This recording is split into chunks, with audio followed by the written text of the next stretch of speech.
Invité de cette nouvelle formule sur BFM Grand Lille et BFM Grand Littoral, c'est Violette Spilbout. Bonjour. Bonjour. Députée de la 9e circonscription du Nord et candidate à la mairie de Lille. On va évoquer bien évidemment plusieurs sujets avec vous. Déjà, merci d'avoir accepté cette invitation et d'inaugurer en quelque sorte cette nouvelle formule. Alors, ce qui vous occupe en ce moment, entre autres, ce sont les travaux de la commission d'enquête parlementaire sur les violences dans les établissements scolaires. Le rapport doit être voté prochainement le 25 juin. Il sera rendu public le 2 juillet. Vous ferez d'ailleurs une réunion publique de restitution des travaux le 3 juillet à Lille. Vos auditions se sont terminées fin mai. Quel bilan déjà vous tirez de ces travaux, de ces semaines de travaux en commission ? C'est une commission d'enquête sur les modalités de contrôle de l'État, sur ces violences qui peuvent avoir lieu dans les écoles. Et je crois qu'elle a déjà été très utile parce que pendant les auditions, pendant les visites sur place, que ce soit à Pau ou à Liévin, concernant l'établissement de Riaumont ou à Châlons en Champagne, on a pu rencontrer les administrations et faire bouger les choses. Faire bouger les choses, ça veut dire faire plus se parler la justice et l'éducation nationale, faire en sorte que les inspections soient beaucoup plus suivies et peut-être re-questionner tout le système puisqu'il a dysfonctionné. Vous avez donc travaillé essentiellement sur les violences physiques, sexuelles faites aux enfants. Les violences telles qu'on a vu la semaine dernière en Haute-Marne et le meurtre de cette surveillante n'étaient pas directement, finalement, pris en compte, mais c'est un sujet évidemment préoccupant. C'est un sujet de l'éducation nationale, bien sûr, c'est la violence ici avec le meurtre de Mélanie, surveillante, la violence d'un jeune complètement incompréhensible, inexpliqué, et d'un jeune qui avait déjà été sanctionné 2 fois en conseil de discipline. Et donc la question peut-être commune que ça peut poser, c'est l'accompagnement des chefs d'établissement, des enseignants, quand il y a une difficulté ou qu'il y a soit un signe de violence, soit une prise de parole d'un enfant, et il faut réagir beaucoup plus vite et dans le cas de violence beaucoup plus fermement. Comment on accompagne ces professeurs? Dans tous les cas, c'est quoi? Plus de contrôle, plus de restrictions, ou vraiment réussir à libérer la parole, à entendre, que ce soit les élèves ou les enseignants? Il y a 2 sujets assez différents. Quand un enfant est en souffrance, la libération de la parole, ça veut dire qu'il doit être écouté, il doit trouver un adulte de confiance.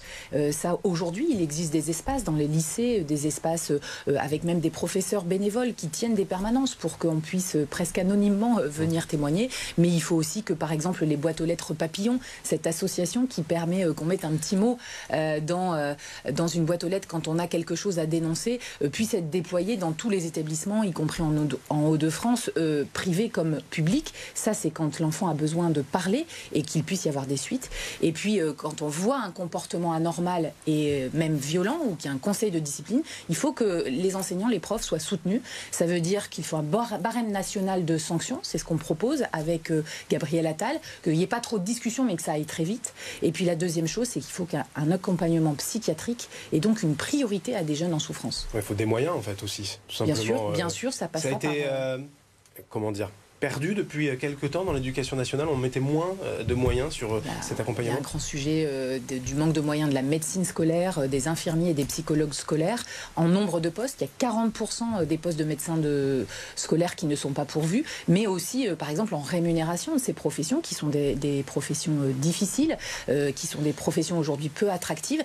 Donc il y a une grande réforme qui doit être menée, c'est en cours, et dès la rentrée, il faut absolument que quand il y a un signe de dysfonctionnement dans un établissement autour d'un élève ou autour d'adultes qui poseraient problème, il faut qu'il y ait une réaction immédiate et que les enseignants soient soutenus. On revient quand même sur Nogent-sur-Marne et le meurtre effectivement de cette surveillante. Le Premier ministre de votre majorité, François Bayrou, a évoqué des tests, des expérimentations peut-être de portiques de sécurité dans tous les établissements. Vous pensez que c'est une solution ? Il n'y aura pas une solution zéro risque. Effectivement, interdire la vente de couteaux à des mineurs, ça peut paraître une évidence, mais on sait qu'on peut trouver d'autres moyens de se procurer des armes. Le couteau dans sa cuisine. Donc voilà, donc moi je crois qu'il faut surtout être à l'écoute de chefs d'établissement. S'ils ont besoin de sécuriser l'entrée de leur établissement par la configuration, par un tourniquet, par une badgeuse, en fonction de la situation de l'établissement, il faudra savoir mettre les moyens. Et puis surtout, il va falloir renforcer ces moyens de la médecine scolaire et faire en sorte peut-être que le sujet central, qui est le sujet des réseaux sociaux, la question de l'interdiction des portables au collège, le sujet de la maîtrise des algorithmes et des discussions avec les grandes plateformes qui aujourd'hui diffusent et banalisent la violence dès le plus jeune âge, dès 9 ans, 10 ans, soit régulée. Et ça, il faut que tout le monde s'y mette, que les parents soient volontaires, que l'éducation nationale prenne des mesures fermes et que l'ensemble de la communauté éducative soit mobilisée pour faire quelque chose, parce que ces réseaux sociaux, ils sont extrêmement néfastes pour nos enfants. Violette Spilbout, notre invitée, députée de la 9e circonscription du Nord, mais aussi candidate à la mairie de Lille. On va évoquer bien évidemment la quête du beffroi pour vous. Votre campagne est lancée depuis un moment. Maintenant, à gauche, pour l'instant, ça démarre doucement. Il y a Stéphane Bally du côté des Verts, pour l'instant personne, du côté des Insoumis, Arnaud Deslandes bien évidemment, mais aussi Roger Vico. Comment dire, émiettement peut-être des voix à gauche, même si Lille est une ville de gauche historiquement, est-ce qu'elle pourrait vous profiter ? Ce que je constate, c'est que les socialistes, ils ne se sont toujours pas mis d'accord pour trouver leur candidat, pendant que nous, moi, avec mon équipe, on est sur le terrain, effectivement, à la rencontre des Lillois. Donc on a des candidats qui entrent timidement en campagne, alors que je crois que pour être maire demain d'une grande ville comme Lille, après Pierre Mauroy, après Martine Aubry, il faut non seulement avoir de l'expérience d'élu, être capable de porter la ville au national, mais aussi avoir été clair très tôt, parce que les Lillois, ils ont besoin qu'on les écoute sur le sujet de la sécurité, du quotidien, dans tous les quartiers, il y a des problèmes. Le sujet de la propreté, de l'hygiène publique. On a beaucoup de gens qui, aujourd'hui, dans leur logement, vivent très mal dans les espaces publics. Et puis, on a aussi le sujet du dynamisme commercial de Lille. On a beaucoup de commerces en souffrance, donc on a plein de problématiques. Et moi, je suis sur le terrain, porte-à-porte, à l'homme et l'aime Lille tous les jours. Sur le terrain, mais on vous voit aussi beaucoup dans les médias, notamment en nationaux. Et vous êtes effectivement, de fait, ce matin, chez nous, donc en plateau. Vous occupez le terrain peut-être par rapport à Arnaud Deslandes qui, on va dire, a un manque de notoriété à combler. En fait, je me positionne pas par rapport à d'autres potentiels candidats. Je crois que Arnaud Deslandes est quelqu'un qui aujourd'hui va lancer une sorte de campagne interne de compétition face à un concurrent socialiste.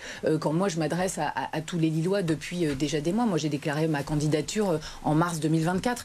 Arnaud Deslandes, vous savez, je pense qu'il aurait jamais dû accepter d'être nommé maire de Lille comme une succession, parce que c'est assez malhonnête envers les Lillois de prendre un poste sans jamais avoir été candidat ni avoir exprimé sa volonté de devenir maire de Lille.